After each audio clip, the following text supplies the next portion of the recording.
So, software selection. Software selection has three different aspects of it that usually are not taken into consideration if they're not planned.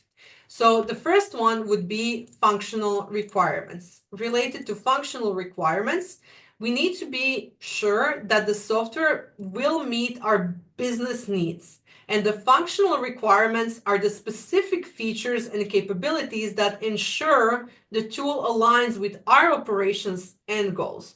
So for example, in our map process a moment ago that we were talking about, do we require something like a CRM system? Would HubSpot then enable lead tracking, email integration, customer segmentation? Do we need to reach out to clients on our own, or do we just work with the clients that are basically coming to us by referral? So the processes are different for that.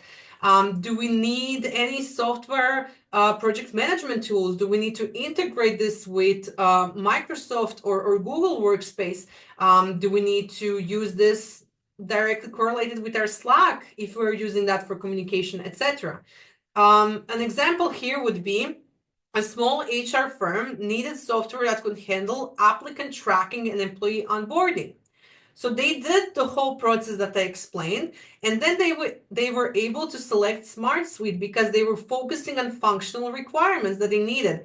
And then SmartSuite basically gave them customizable workflows, real-time collaboration, and built-in reporting, all tailored to their needs because they mapped out those processes. But this is not the only thing that we need in order to choose software. We also need economic considerations.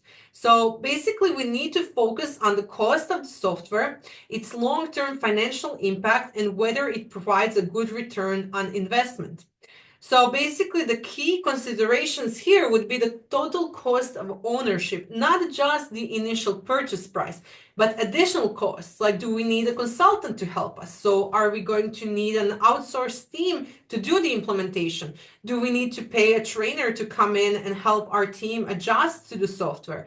Will there be any ongoing maintenance? So we're not just looking at the licenses cost. If we want to save time, we would want experts to come in and save time for us.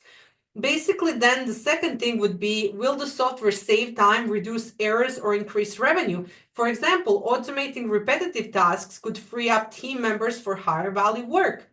And then when it comes to licensing flexibility, does the pricing model fit our needs?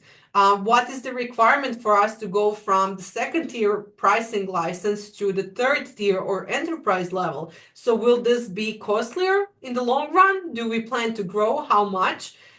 That is when we are able to then decide related to the economic considerations.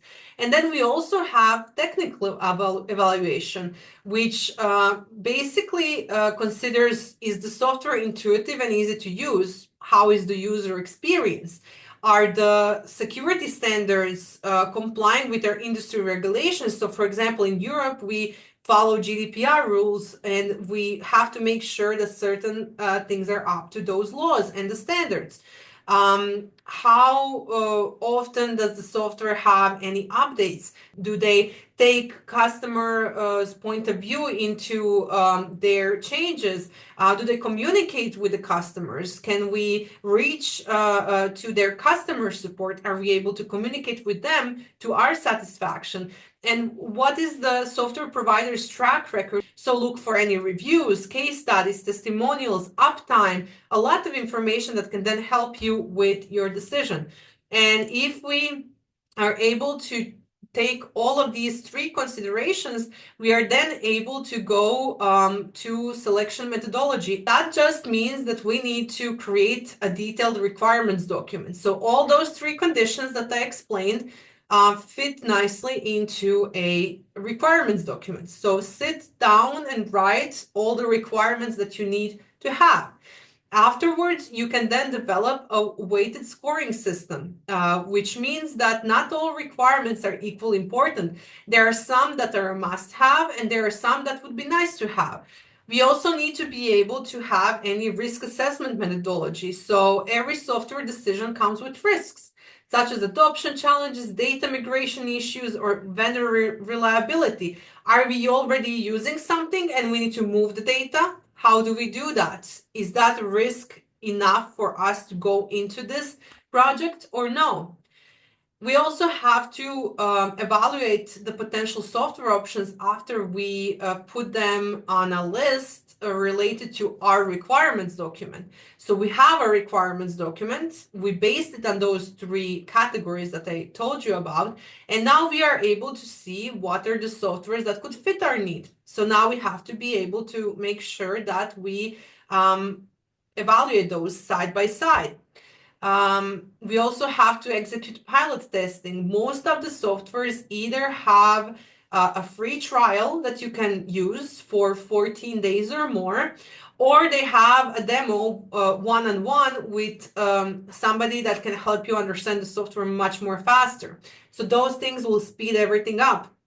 And then after you have tested the first version, you have to be able to do a sort of a comprehensive user acceptance testing if you want to go with that step.